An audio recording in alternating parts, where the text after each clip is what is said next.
Is Economic.Resources, and we are covering income and spending. This is the macroeconomic unit, and the very first assumption is that prices do not change. This comes through the Keynesian model. When we define the aggregate demand, it is the total quantity demanded in the economy, and this is the sum total of consumption, investment, government expenditure, and net exports. Here you can see a diagram where on the x-axis we have income and output, and on the y-axis we have aggregate demand.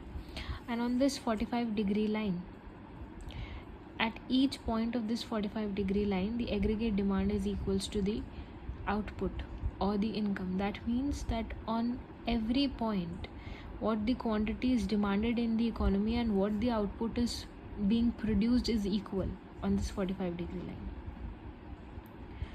Now at the equilibrium, we see that the quantity demanded and the output levels are same.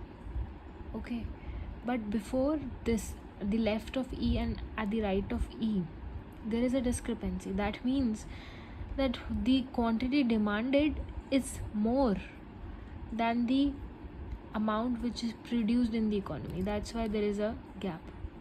Over here as well, the quantity supplied in the economy is more than the quantity demanded. Okay. The consumption function we see is C bar plus Cy, small c. So the capital C bar, it means this is the autonomous consumption, which means when the income level of an individual is 0, then also he consumes something. So that amount is C bar. And the small c is marginal propensity to consume. That is the proportion of your increased income that you will consume. If your income increases, then at what proportion you'll consume the increased income is actually defined as marginal propensity to consume. So when you now talk about the equilibrium income and output, the equation is at equilibrium that aggregate demand is equals to the output or the income. Then AD over here, we take government expenditure and net exports to be 0 for this moment, and the aggregate demand becomes C plus I bar. So you can write C as C bar plus small cy, which can be written as this: C bar plus I bar plus C small cy is equals to y. Okay, so C bar and I bar are the are the autonomous consumption and autonomous investment, which can be written as A bar. Okay, these are constants. So y is on the same on both the sides, so we'll put it on the same side, and we get this equation: y naught equals to 1 upon 1 minus c into A bar. Here small c is, as I told you before, marginal propensity to consume.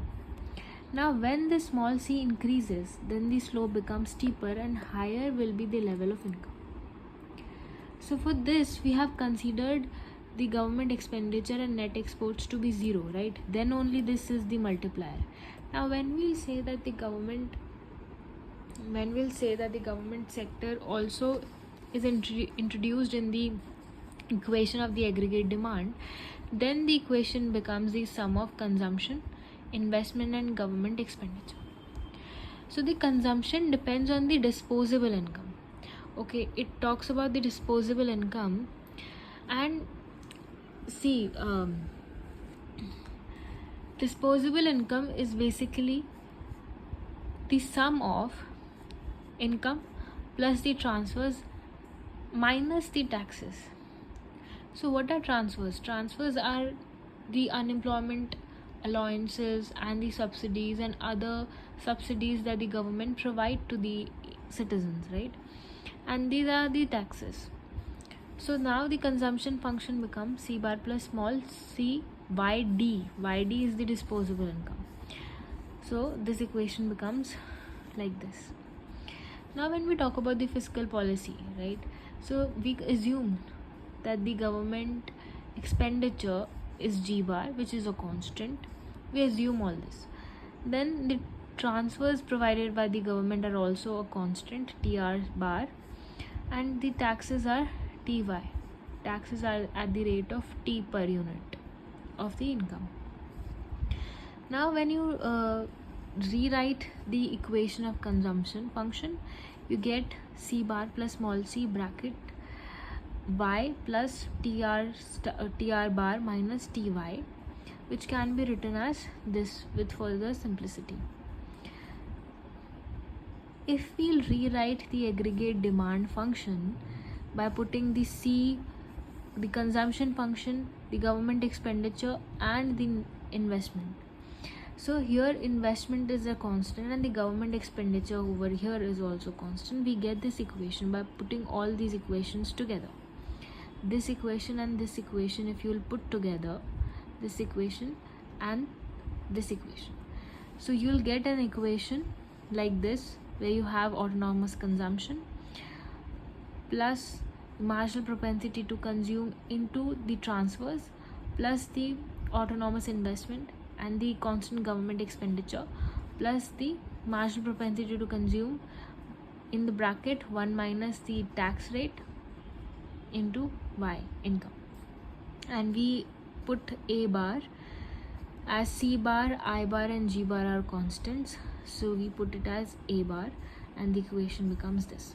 So at equilibrium we know that AD has to be equal to Y. That means the aggregate demand has to be equal to the income or the output to be in equilibrium. Through this we put Y and AD equal at the equilibrium and we get this equation. So Y is on both the sides, we'll put it on one of the sides and then we get this equation, which is Y naught equals to A bar by 1 minus C into 1 minus T. So 1 upon 1 minus C into 1 minus T is the multiplier when the government expenditure is playing its role in the aggregate demand equation. Then this becomes the multiplier. 1 upon 1 minus C into 1 minus T becomes the multiplier.